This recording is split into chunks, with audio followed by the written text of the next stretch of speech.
It's a legacy of trust, serving Micronesia since 1938. Matson and the Adahi Tano program. Cars Plus, home of Guam's first and only lifetime limited powertrain warranty. McDonald's of Guam, I'm loving it. And King's Restaurants, always open, always local, and serving up favorites for over 40 years.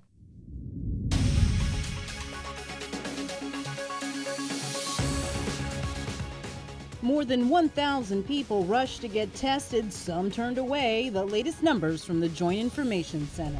The Guam Chamber of Commerce coming out strong against the governor's decision to place Guam back in P-Core 1.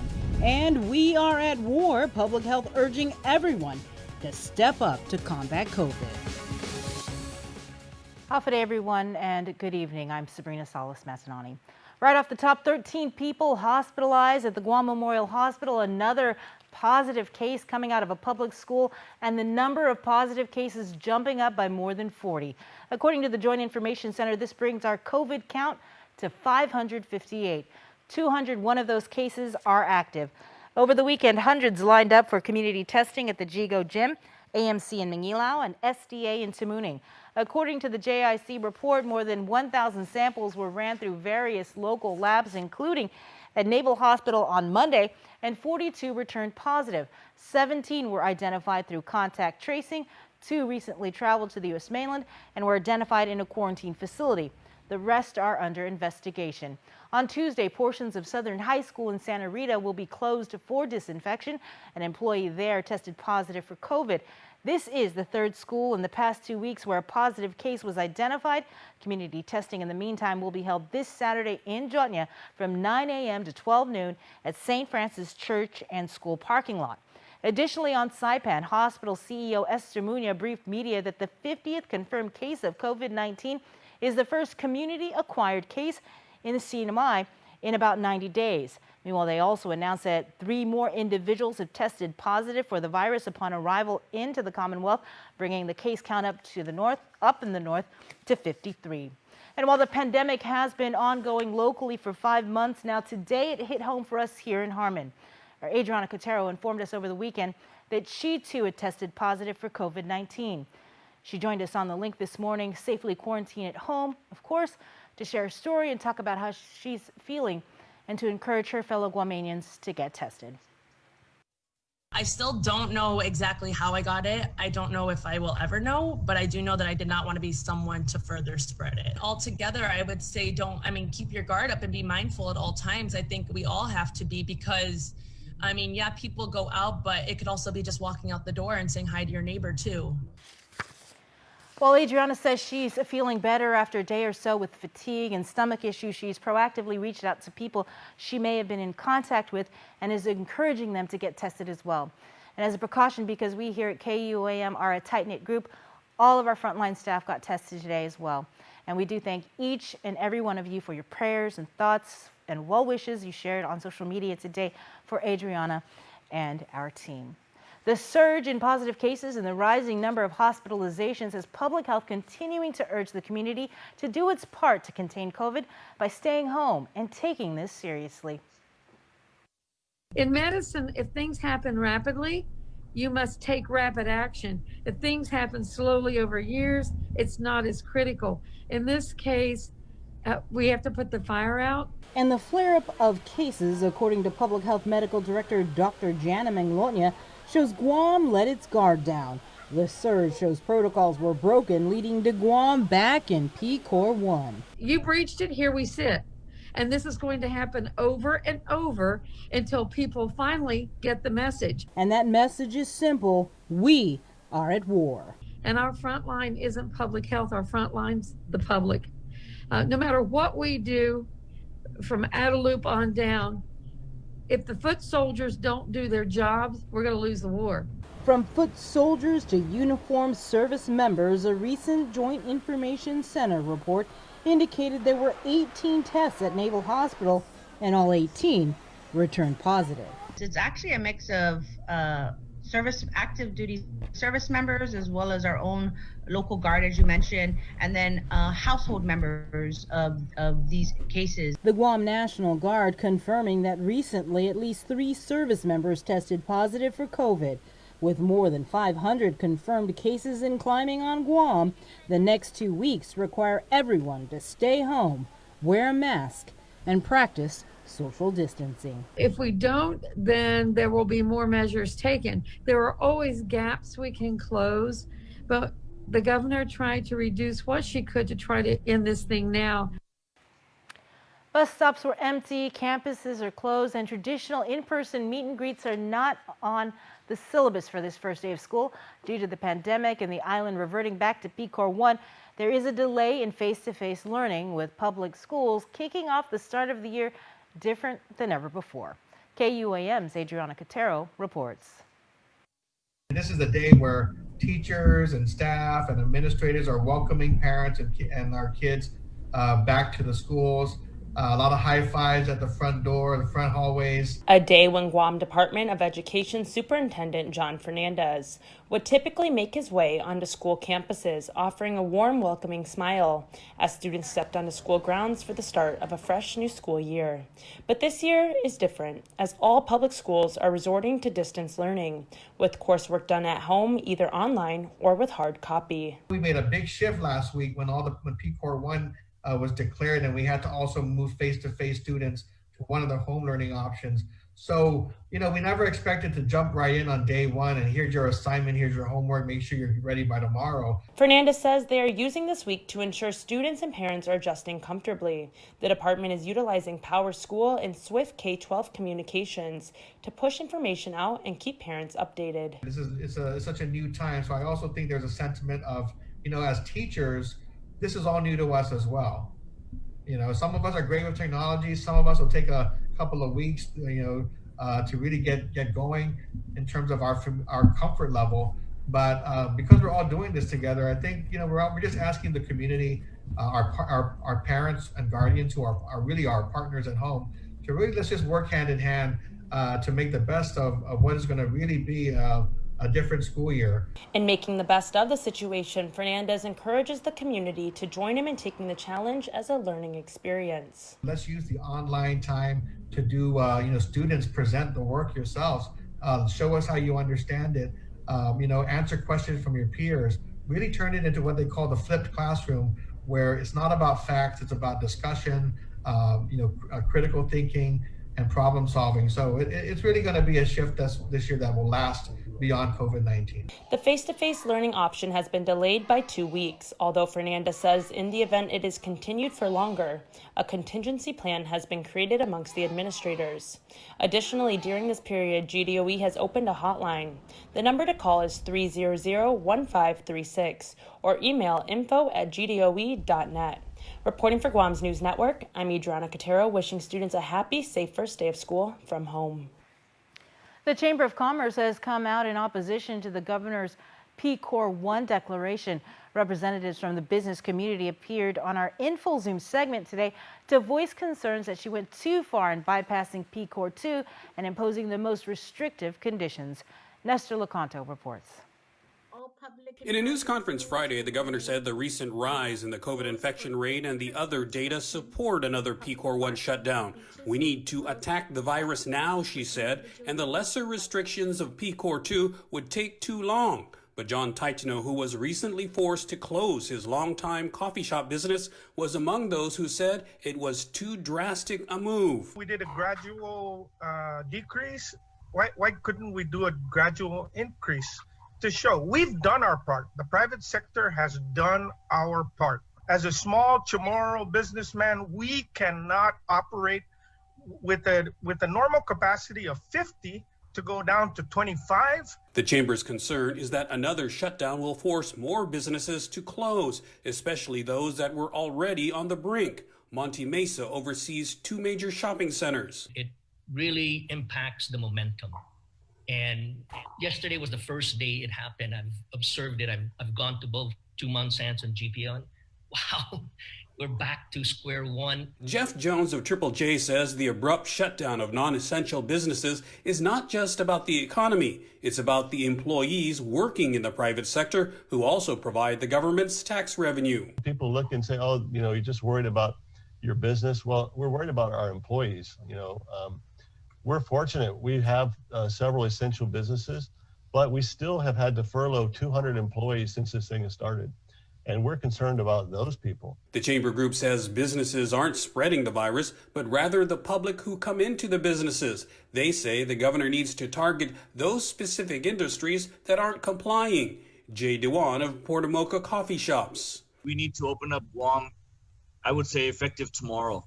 Another day loss in revenue is not what businesses need. And waiting out a 2-week period or thinking about it is just causing more revenue loss. For Guam's News Network, I'm Nestor Lecanto.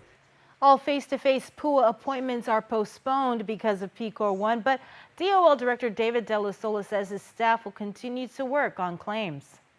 The 3 libraries will be closed, but all those personnel plus our call-in personnel are all going to be on the phones, and they're going to be manning them and answering and taking care of all problem claims. De La Sola notes that claimants needing help with outstanding issues may still call 311, option 6, between 8 a.m. to 5 p.m. Monday through Friday. Meanwhile, he says the next batch of payments could be processed as early as tomorrow. We're hoping to batch this week. I got word on Saturday that they were loading the 185 million and that it should be available. Of course, we couldn't check it. That was a Saturday when we were working. So today, when we get straight in the office, we'll find out if that batch was loaded and is available. De La Sola explains that unemployment benefits extend to those whose jobs were impacted, whether it is unemployed, furloughed, or reduced hours due to COVID in this recent PCOR 1 declaration as well.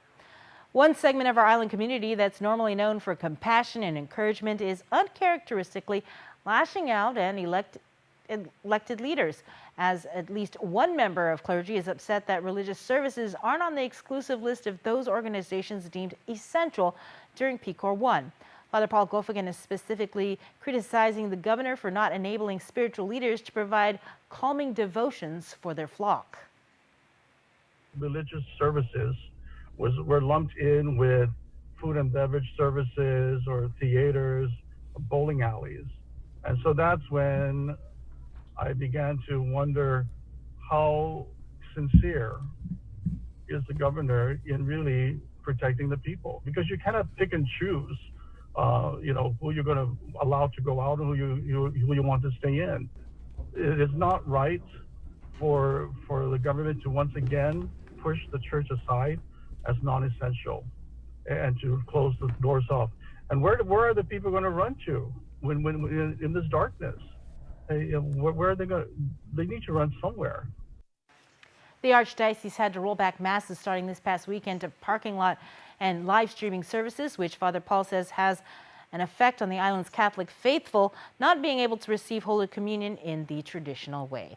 We have got more news still ahead coming up. The Democratic National Convention gets underway this week, and the Guam Election Commission remains open to take your vote for the primary. Keep it here. We're back after the break. Get up-to-the-minute news, plus access to alerts, streaming radio, promotions, and more on your mobile device by downloading the KUAM News mobile app, available at the App Store now. While we've all been through a lot over the years, typhoons, earthquakes, and now COVID-19, we've been able to get through these together. For more than 80 years, Travelers Insurance has been protecting your homes, your businesses, and the health of your family. We are here today and we'll be here tomorrow. There are better days ahead. Tomorrow's a new day filled with hope and choices. The possibilities of what we can achieve together are limitless. Let's continue to work together to ensure a brighter tomorrow for all of us.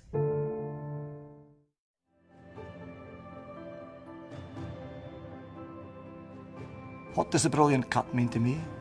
It means consistent quality, right across the age expressions. We never compromise on quality and flavour.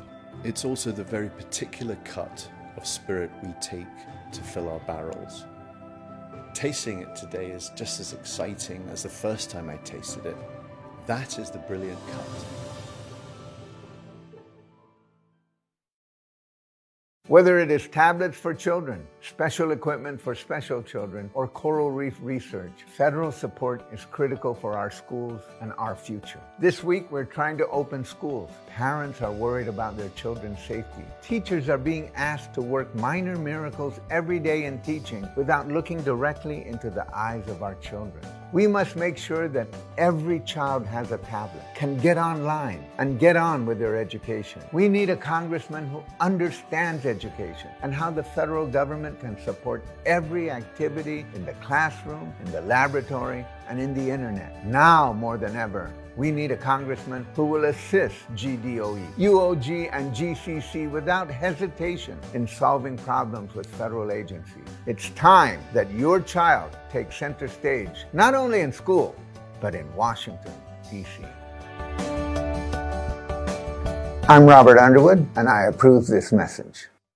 KUAM News, winner of the 2020 Regional Edward R. Murrow Award for Excellence in Social Media.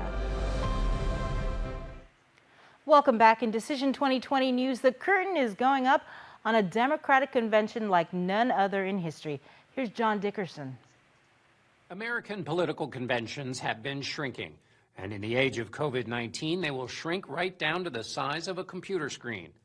The Democratic convention will take place not in Milwaukee, but almost entirely in cyberspace. Many speeches will be pre-recorded. The Democratic nominee will not be in the same hall as his delegates. Mr. Chairman! Political conventions used to be gaudy and important affairs. Power brokers jostled, thrill seekers gawked, and those with a fondness for buttons, pins, and hats peacocked for each other. Think of him as a modern Joshua. The stakes were high. Conventions were where parties actually picked their nominees. Sometimes that led to pushing and shoving. Almost anything could happen. Oh, Walter, I am just being told by a high lieutenant that the choice is Bush. That was the 1980 Republican convention, where the question of who Ronald Reagan would pick as his running mate was still a mystery. We're going to give Jimmy Carter a surprise. On the Democratic side that year, Senator Ted Kennedy came close to unseating incumbent Jimmy Carter. 1980 was the last time drama was allowed to attend a convention. Party organizers have banished serendipity. When the curtain lifts, the nominee is well known, and the only drama has been the low-grade theatrics from the candidates who lost. The only surprise left in the modern convention was how long the evening would wear on, as audiences on a hair-triggered-a-holler interrupted with too much applause. But even that will be gone this week. During a pandemic, you can't backslap from 6 feet away. We got a preview of that last week, when Joe Biden announced his running mate to a quiet room instead of billowing cheers. But if conventions have had to manufacture drama recently, this year's minimalist version is necessary because there is so much drama. America is in the middle of a pandemic, economic collapse, and a public reckoning with systemic racism. Joe Biden's message will be that he can build bridges to heal a fractured country. His choice of Kamala Harris, more than 20 years his junior, is a bridge to a future of a diversifying America, with mixed heritage more like hers than the America of Biden's youth in Scranton, Pennsylvania, where he was born 77 years ago and which will be a part of the week's reintroduction of a politician who has spent 48 years in public service. But Biden will also sell himself as a bridge to the past, a past that respected character, honesty, and restraint in the office of the presidency. Ideas right out of the civics book that the campaign hopes will sound like indictments of the incumbent President Trump. That all folks are looking for, as my dad would say, is an even shot. The pitch, as President Obama has put it, is a return to basic decency. All of it at times makes Biden sound like the Mr. Rogers of politics, asking a divided and socially distant nation, "Won't you be my neighbor?" Starting tomorrow and throughout the week beginning at 12 noon, you can catch NBC's coverage of the convention on KUAM TV 8. The Guam Election Commission is continuing on with absentee voting for the primary election. Although the island is in PCOR 1, the GEC has been deemed as an essential agency, allowing the election process to continue. GEC Executive Director Maria Pangilinan. We anticipate changes in the schedule next week, the week before the election. We will have a test election if everything is going to go the way it's planned. We will have a test election on Thursday, the 27th at 5:30. So that's, we have our hands full, more than full, but we're trudging along. If you plan on voting early, you're urged to first make an appointment with the GEC by calling 477-9791. The GEC board, in the meantime, is meeting this hour. In more D20 news, make sure to join us on the link tomorrow with more mayoral candidate interviews. On the show, Democrats from Talafofo, Albert Atoigui, and incumbent Vicente Taitigui. From Jotnia, it's Bill Kinga going head-to-head with Ed Terlahi. And our final candidate joining us in our Zoom room is Democrat Agana Heights mayoral candidate Jesse Pangilinan. Our D20 portion of the link gets underway at 9 o'clock in the morning. It's been vacant for almost 10 years, but the Department of the Interior announces that Guam resident Dong Cho has been hired as the DOI Office of Insular Affairs Guam Field Representative. This position has an important responsibility to help liaise between GovGuam and other federal partners on important issues both to the federal government and Guam. Cho has over 10 years of experience working in the public sector and both in the executive and legislative branches, as well as with the Guam Economic Development Authority. During PCOR 1, you won't be able to pay your power and water bills in person, but GPA and GWA's drive-through services and payment call centers remain open. The customer service lobbies at Fidian is temporarily closed, as our GWA offices in Upper Tumon and at the Hulali Shopping Center in Agana. Essential in-person customer services may be permitted by appointment on a case-by-case basis, provided all health and safety requirements are met. PCOR 1 also throwing up a roadblock to operations over at the Motor Vehicle Division at Rev and Tax. All appointments that were scheduled for the next 2 weeks will be rescheduled once we're in the clear. Meanwhile, driver's license late fees have been waived through February next year, but you have to renew it by March 1st, 2021. As such, automatic renewals are being given a break until then. You can find the automatic extension letter on GuamTax.com. Additionally, the Real ID enforcement deadline was extended to October 1st, 2021.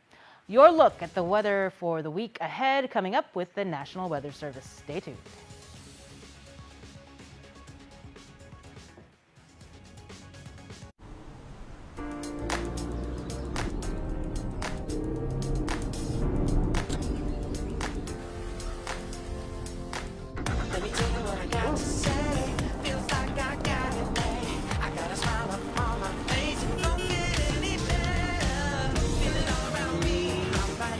No matter what size adventure you're into, it's better in a Hyundai. And introducing the Venue, the newest member of the Hyundai SUV family. This is a bag. But for Steve, this bag gives him food cred. Because now everyone knows that when they have that craving, or they're just looking for the perfect deal, well, they just need to follow Steve. Follow him all the way to the new McTerry Deluxe at McDonald's. It's an all-beef patty smothered with teriyaki sauce topped with lettuce and tomato on a sesame seed bun. For a limited time, price and participation may vary. We have the power to improve the schools our kids learn in, the roads we drive on, the healthcare we receive, and the opportunities for more jobs. By responding to the 2020 census of Guam, we can uplift future generations by providing them with the resources they need to grow as a community. Together, we can make a difference. Respond today. Welcome back. As we do every Monday, we check in with the National Weather Service for a look at the weather for the week ahead for Guam and the region. Here's Landon Ailette, who was on the link this morning. It's going to be much the same as we've had the last several days. Remember last week we were talking about the trade wind pattern is going to be falling apart gradually by the end of the week and the weekend, and that's exactly what happened. We had those island effect showers and thunderstorms. I'm turning around looking at the Doppler radar. Right now, there's not much over the island. This is just some ground clutter from the southern central mountains. It's pretty clear. It's a beautiful, sunny, clear morning today, but that's probably going to change today. We have a few showers moving in from the east. You see all those drifting in. The key that we're looking at today are those calm winds, and this is going to be the trend for the next several days through most of the week. So your mornings are going to start off sunny, pretty dry, damp, dewy at the ground, at the surface level. But the calm winds, the daytime heating of the island, that's going to help generate the showers and thunderstorms that we've seen in the afternoon and evening the last several days. Now, what I'm looking at right now, we have a gradual shift of winds from the east or northeast. That's right about 5 miles per hour, but becomes common variable of the island. The key with these winds, this is going to shift all the development over Guam, primarily across western and central parts of the island. So when we have these island effect convective events this time of the year, if you have a slight east wind, it's going to push all the convection over western parts of Guam, especially like Erode Point, PD area, Agate. If we have a northeast wind, that stuff develops over the island, pushes over central and then southern. Later this week, we might get some weak north or northwest winds, and that'll shift all the action central and eastern parts of Guam. So that's the key that we're looking at right now. The winds are around northeast at 5 miles per hour here at the airport, or calm. We're going to see those winds become variable later this afternoon as the showers and thunderstorms develop. I'm going to switch over to the satellite right now. Yeah, pretty quiet out there. This is Guam de Sinamai. Not much to speak of, but we do have an upper level feature in our area. Can't quite see it, but you can see the broader circulation. That's our upper level low. That's going to help provide some of that instability for showers and thunderstorms, probably later today and also tomorrow. This upper level low, we're looking at the water vapor now. It's going to be shifting slowly towards the west. And once that thing moves to our area, that's going to help provide that instability for more showers and thunderstorms.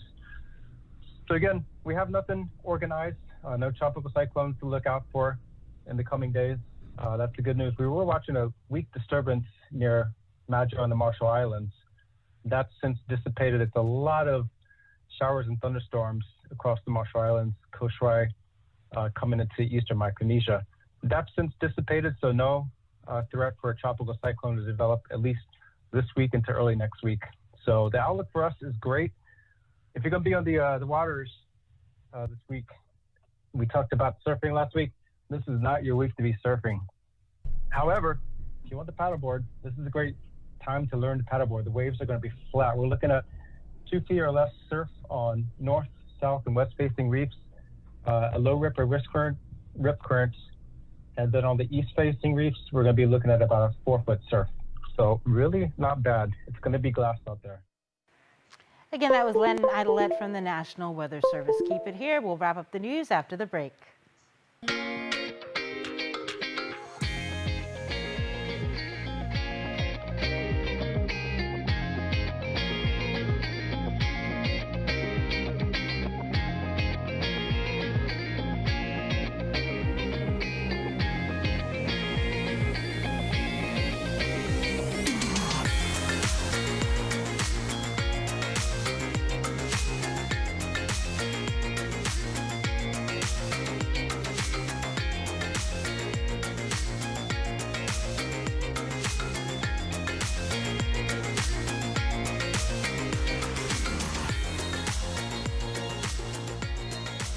Your community calendar is brought to you by Taco Bell. Whether it's your first meal or your 4th meal, we've got you covered. Taco Bell, live Mas. When you want to make the most of your time, waiting in line should be last on your mind. Introducing Skip Lino, the most convenient way to visit Docomo Pacific. Simply download the Skip Lino app on your device, set your region to Guam or Northern Mariana Islands, find Docomo Pacific, and select the location you'd like to visit. Spend less time in line and more time with the people who matter most with the Skip Lino app. Can't wait to see you soon. Docomo Pacific, better together. My child, Ekongo, listen. The winds are singing. The ocean is roaring, and the trees are dancing.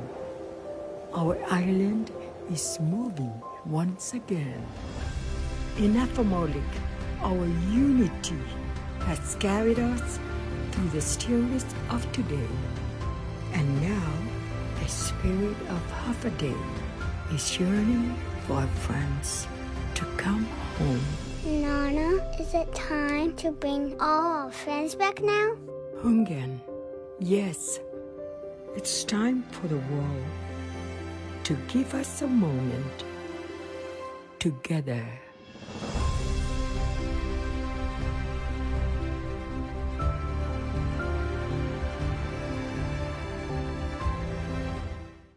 Nachos come with rules, like don't take the fully loaded chips, don't hog the guac, and never take the last one.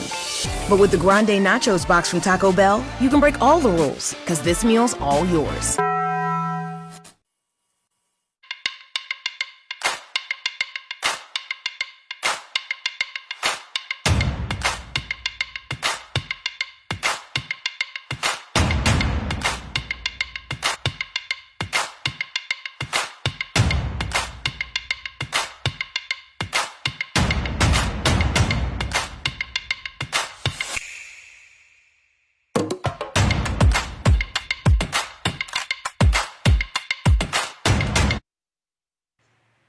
Welcome back, everybody. We end the news tonight with your latest round of birthday shout-outs from the Cold Stone Creamery Birthday Club.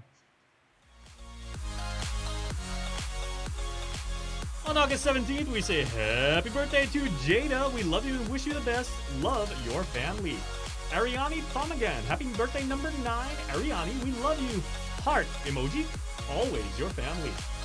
Zaya Jade Guzman Vascones, happy 7th birthday to our Zaya, Hugwaizahal Zaya from your entire family.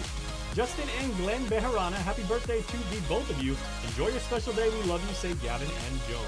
And Donnelly Torres, happy birthday to our dad, grandpa, my babe. Wow. We love you from the Torres family. Happy belated birthday wishes going out to Victoria and Martha Jean Crisostomo, born on the 16th. Happy birthday to you from Ma, Papa, and Uncle Rico.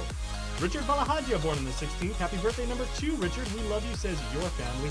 And also born on the 16th, Amity Diego, wishing you a happy blessed birthday. Shout out from the Mac Shop Mangapa. Enjoy your day. Love, virtual hugs and kisses. You can be a part of the Cold Stone Creamery Birthday Club by checking out our website at KUAM.com. Stay tuned. Up next is Andy Wheeler with KUAM News Extra. We'll see you tomorrow on The Lane.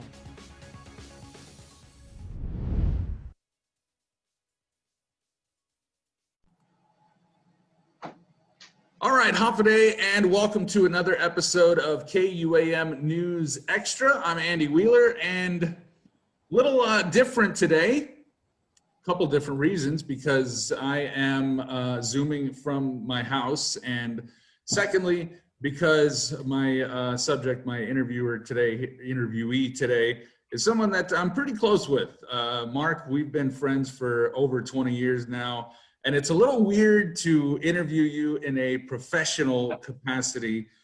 So this definitely should be pretty interesting, because you were just over at my a couple of weeks ago, and we were catching up on a personal level. But today we're catching up professionally, because you are with the National Guard. What's your title over there again?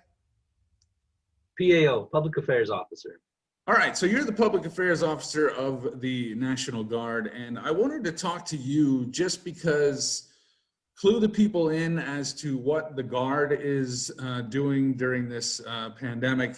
And there's a lot of different issues as far as balancing with, safety, with protocol, executive orders and whatnot. So I just wanted to talk a little bit about the National Guard and what you guys are up to. So let's go ahead and start with that. What have you, the Guard, all the soldiers and airmen, been up to during this pandemic when you've been activated, or whatever the term may be? Well, thanks, Andy. And let me just say that it is good to be chatting with you. I'm glad to see you and that you're doing well. This conversation might be a little different from the ones we're used to when we're hanging out, but looking forward to it. And and telling the story of my organization here. So thanks for having me on. Andy, the Guard is busy. That's what I can say. We have a whole bunch of stuff going on, and we're all very happy to be doing all of it. So as you know, the governor was one of the first, if not the first governor to activate her National Guard. This is going way, way back to state active duty when it first happened in mid-March. And since then, what we've done is we formed the Joint Task Force 671. The Joint Task Force is a group that we stand up to react to whatever needs to be done here at the homeland in support of the government of Guam. So because of that early activation, we got a head start on a whole bunch of things.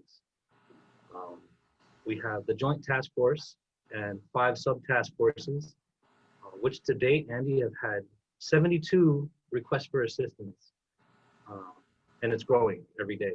So a request for assistance, in other words, is a government agency will request if the National Guard can help them out with something, whether it's crowd management at the public unemployment assistance, or whether it's help with the quarantine facilities, or helping with passengers at the airport, any number of things. There's been 72.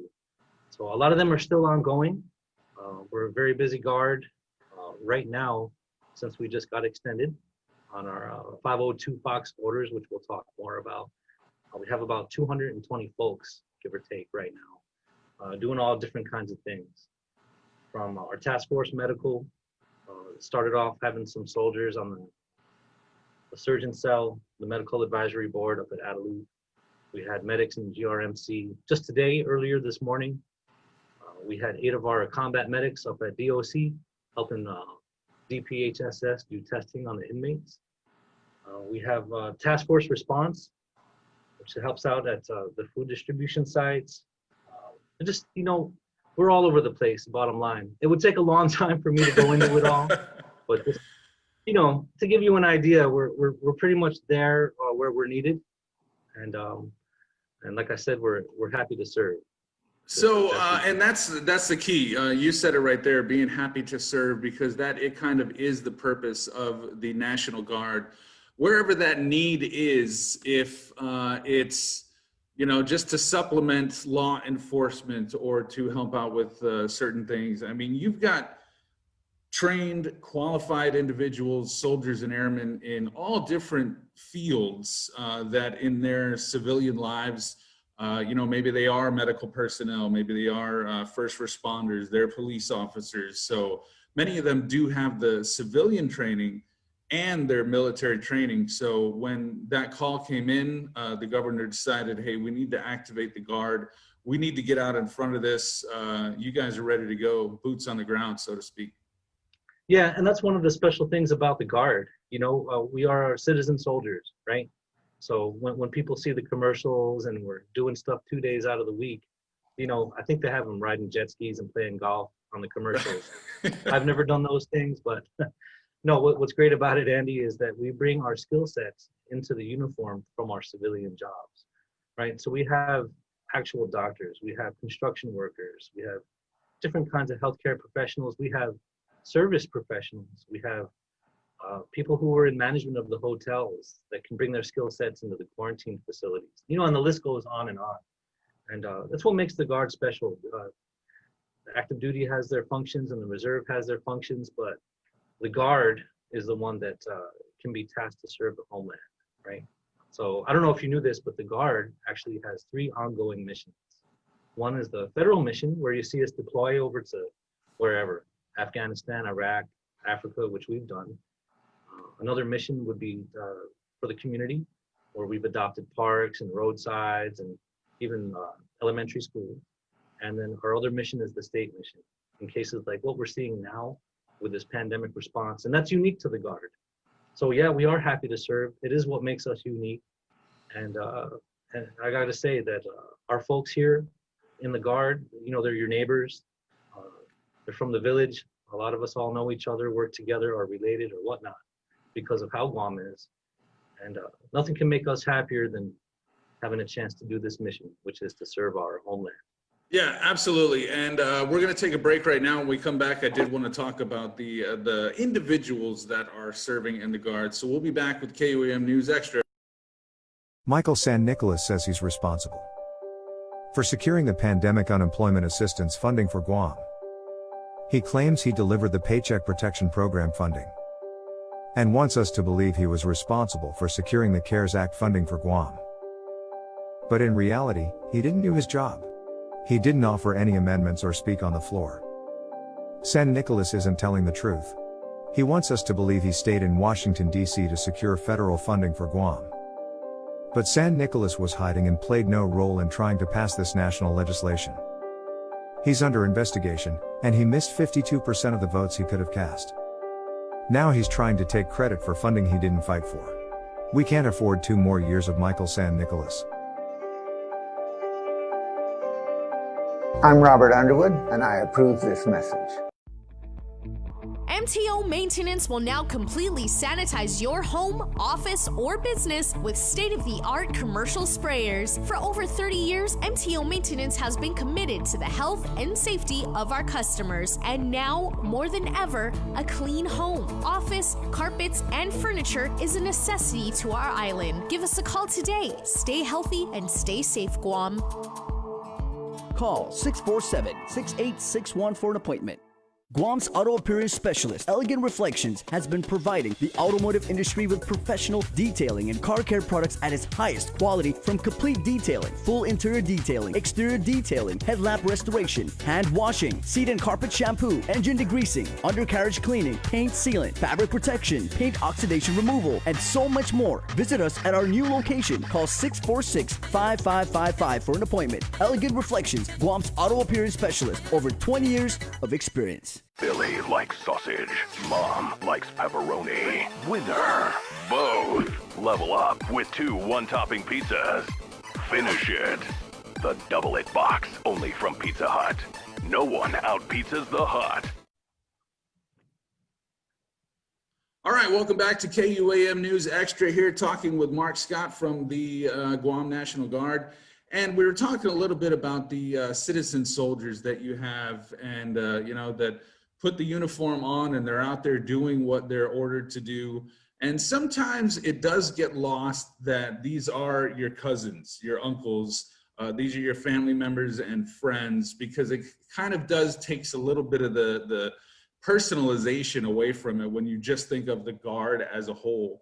So you are dealing with a group of individuals here that work as one unit, but you guys, you don't have the luxury of shutting down during the pandemic. You can't just say, hey, we're gonna have to, close up shop for a little bit. I mean, you're the National Guard. So how do you balance the safety, the concerns of your soldiers and airmen with completing these missions that the governor calls on you to do? Right, and that's a great question. So with regard to the safety of the force, as you know, we have a real fluid situation. We get the updates from the governor's office probably the same time you all do, and that sends us into our planning. It sends us into developing our options, and we're always looking at the safety of the force to protect the force. Right, the Adjutant General, General Esther Agagi, and our JTF Commander, Colonel Ronnie Delphin, their watchword really is protect the force. And so we do everything, we do all of our planning with that in mind, with how can we make sure that we're staying safe and we don't go down so that we can continue to serve, right? We have to take less risks, we have to mitigate all those risks so we can continue to serve. Because, right, what good are we if we're being charged to help protect the people? And we're right, and you look at the situation like the Teddy Roosevelt with Captain Crozier, the safety, the well-being of his sailors, and the fact that some of them got infected. They needed to maintain that operational readiness, but also take care of their sailors. So that was a huge international story. Yeah, that's right. And there were some lessons learned from that for sure. And we've taken some of those and we've adopted our own measures, of course. So some of the things that we're doing right now, I spoke of that joint task force that was stood up back in March, right? So some of the measures we're taking are, we're looking at restrictions on movement. We're looking at more telework for the staff itself. Actually, just today, we split our joint task force up into two teams, like an A team and a B team, where one will be present and one will be teleworking, and there will be switches. And the reason for that is that if anyone does test positive on our task force, we don't all go down.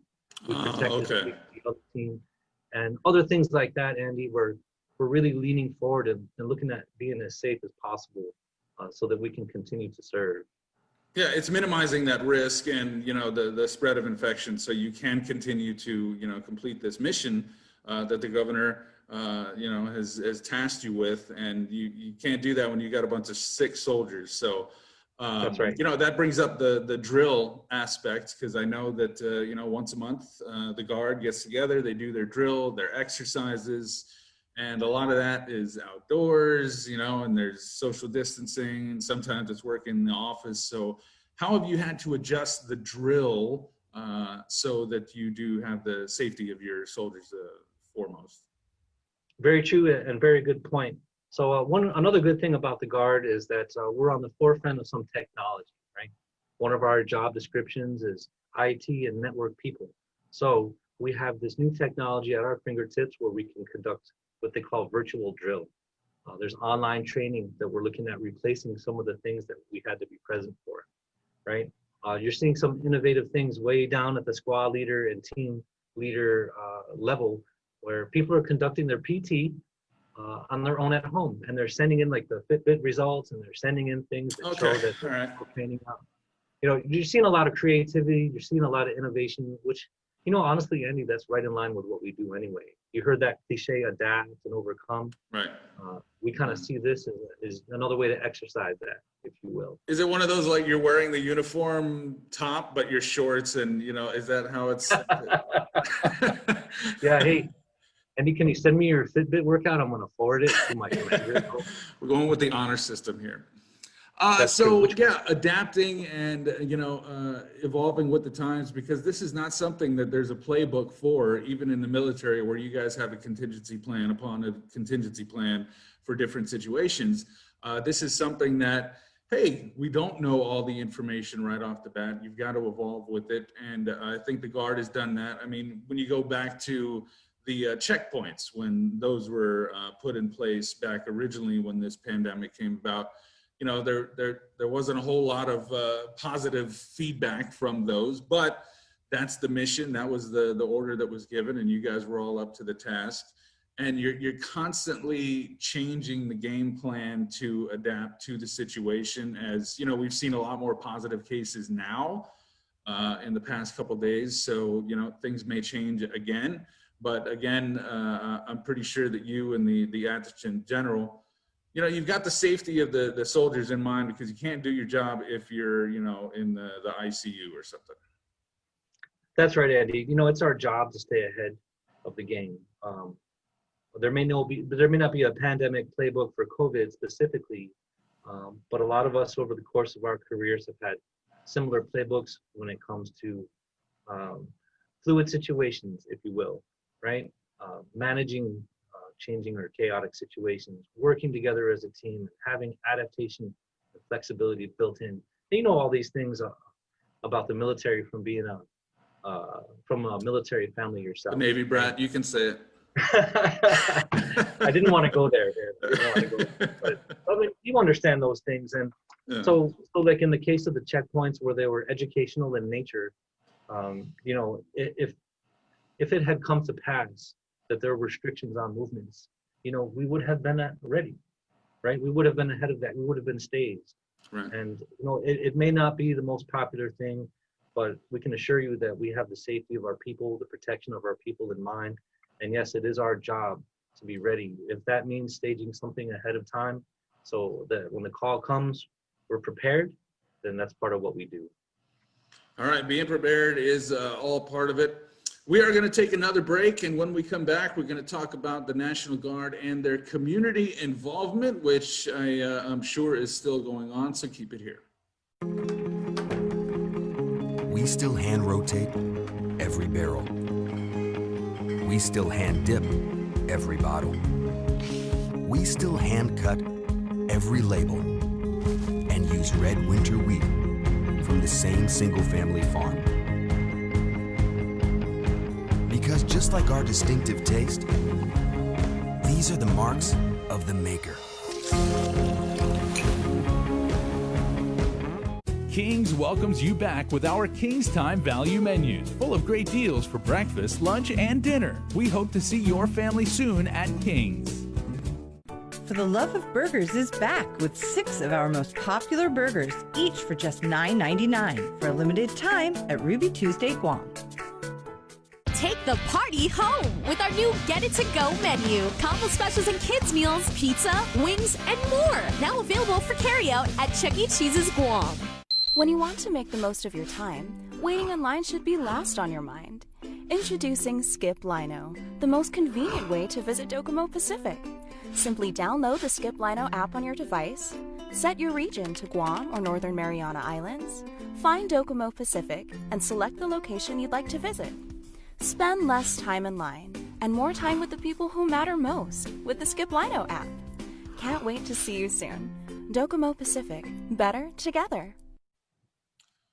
All right, welcome back to KUAM News Extra, talking about the National Guard. And over the years, I know on my way to work, I have seen many times that the National Guard is out there on the side of the road picking up trash, or they're part of a different cleanup, something like that. Now, some of those things have had to be put on hold because of the pandemic.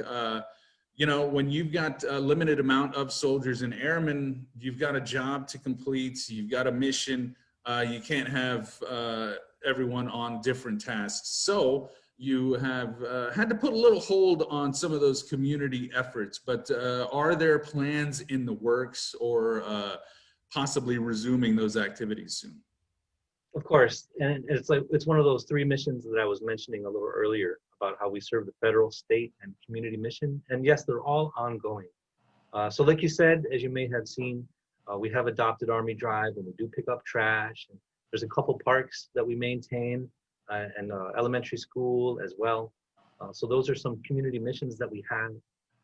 We also have a family programs office that reach out to families and help keep everyone informed and aware of things they may need to know, from everything from their benefits to their spouse's statuses, and all these other things that come with being a family member in the Guard community.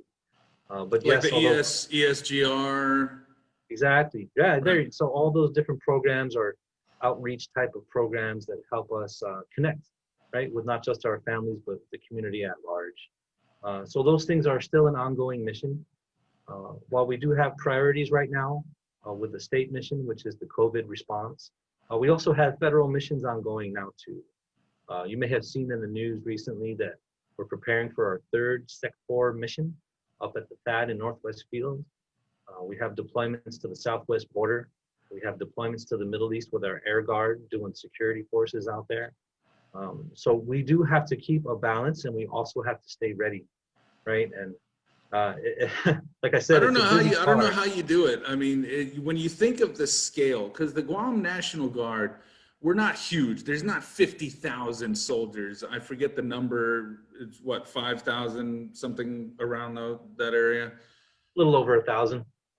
No, really, that's it. That's okay. So you've got 1,000 or so, but they're spread out around the world, around the island, around different, commands, different disciplines. And, obviously the command structure up there is got their hands spread out pretty far. You can say that. And, Andy, I want to say something that I'm sure a lot of your veteran listeners out there would agree with. And that is the Guam soldier and the Guam airman is a kind of a special thing. I've been on a few deployments myself and different types of training and with different units. And I got to say personally, everywhere I've gone, the reputation of the Guam soldier and airman really precedes us. We're known for pulling our weight. We're known for just being a good team, no matter what the unit size or what our job is. We're known for working together, and the reason for that really is our culture here on this island. A lot of us are raised with those values of doing your thing around the house, doing your chores, being a part of a family. And we take that into the uniform here. You know, we look at this like a family. So if we're busy, you know, it's all hands on deck and we get busy. If we have to put in extra hours, we put in extra hours. And that's something that aligns with who we are, you know, as Guamanians. And you know that too. You lived here long enough, I think, to be an honorary Chamorro. I'm pretty sure.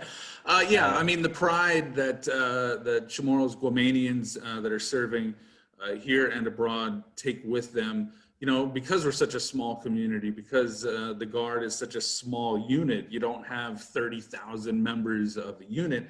There's a lot more pride, individual pride, and pride in the Guard itself. So I think that does translate around the world, and you know, definitely spreading that Guam love everywhere you guys go. Yeah, for sure. We just released an article the other day about a soldier who is in Fort Benning, Georgia right now. His name's Isaac Balahaja. He's from our infantry battalion. And he went to this air assault school, which you may know is, you know, these guys, they fast rope out of helicopters and they do crazy stuff. Isaac did such a great job when he was going through the school that they basically asked him to stay on board as an instructor. Oh, wow. You know? Great. And yeah, so when we put this little article together for him, I asked him, you know, what was it that pushed you through to do such a great job? And of course, his answer was, you know, coming from Guam, being so far from home, he's not going to let his family down or his island down, and he's going to give it all 100%. You know, and that's the spirit that we're all working with here. You know, that's the kind of pride we all represent. And I guess to answer your question is, how do we manage so much going on? We do what Isaac did.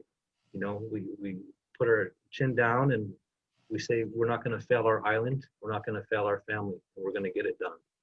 Fantastic. Love to hear it. And we are going to take another break. When we come back, we're going to talk about how you can help serve without actually putting the uniform on. So we'll be back with more KUAM News Extra in just a bit. GU Self-Storage, conveniently located near the Harmon McDonald's. We offer affordable rates, online payments, and auto bill pay for your convenience. Plus gate access daily from 6 a.m. to 9 p.m. Call us today at 648-7867 for more information. Our biggest SUV, the Palisade, and our smallest SUV, the Venue. Remember, it's not the size of the dog in your adventure, but the size of the adventure in your dog. Big or small, it's better in a Hyundai SUV. Nachos come with rules, like don't take the fully loaded chips, don't hog the guac, and never take the last one. But with the Grande Nachos box from Taco Bell, you can break all the rules, because this meal's all yours. All right, welcome back to KUAM News Extra. Just about to wrap things up here, but you mentioned, Mark, that there are some units deployed, the Air Guard and the National Guard, deployed around the world. Who knows where they are? But I've always wondered, you know, if there was a way that the people here in the community can help out. I've done some things with the ESGR, and they do great things for the families that are here. But us civilians that would like to help out in any way, maybe a care package or a letter or an email to a soldier or airman, is there anything that we can do just to kind of bring them a little bit of Guam to wherever they are in the world? Yeah, little things like that, Andy. You know, care packages and letters can mean the world to someone who hasn't been home in a long time, someone who misses their family. It means everything, just staying in touch, right? But basically, just your continued support. Really, like we were talking about in the last segment, what really drives us is representing our island, not letting our people down, and being there for each other, right? And good service like that is its own reward. So just really your support. If you see a soldier or an airman out there on the road, in the QFAC, doing their thing, doing public testing at the PUA sites, wherever we may be, you know, just give them a thank you. Just, you know, tell them that we have your support, and that means the world to us, really. Yeah, when you've got a National Guard soldier out there, you know, doing security for the quarantine, or doing a checkpoint, or directing traffic if the power is out, don't give them a hard time. Yeah. Well, you know, unless you know the soldier and that's what they like. I'm just saying. I might be guilty of that myself, like, you know, but in all seriousness, community support is what we really thrive on. We understand that it's a really frustrating time. It's a really tough year for everybody, and, you know, and we're doing the best we can out there, and we're improving as we go. So your continued patience, your continued support, your continued transparency, and I also want to say, you all in the media, you know, thank you too for helping us not just get the word out there, but for holding us accountable when we need to be held accountable. That's a part of something we believe in and something we fight for, which is the First Amendment. So thank you, Andy. Thank you all, the community and the families, for your support. All of y'all mean a lot for us, and you're who we serve. You're all who we're doing this for. So just a big thank you for that. Well, we really appreciate you, all of the soldiers and the airmen in the National Guard, for doing what you do and stepping up, putting that uniform on. And I really want to thank you, man, for doing this interview. You know, this is weird. A very, very good friend of mine, and talking in a professional setting. This has been pretty interesting. So, Mark, thank you so much. You're welcome, Andy, and thanks again. Thanks to all our soldiers, airmen, and family. And take care, stay safe, and wash your hands, wear your mask. All right.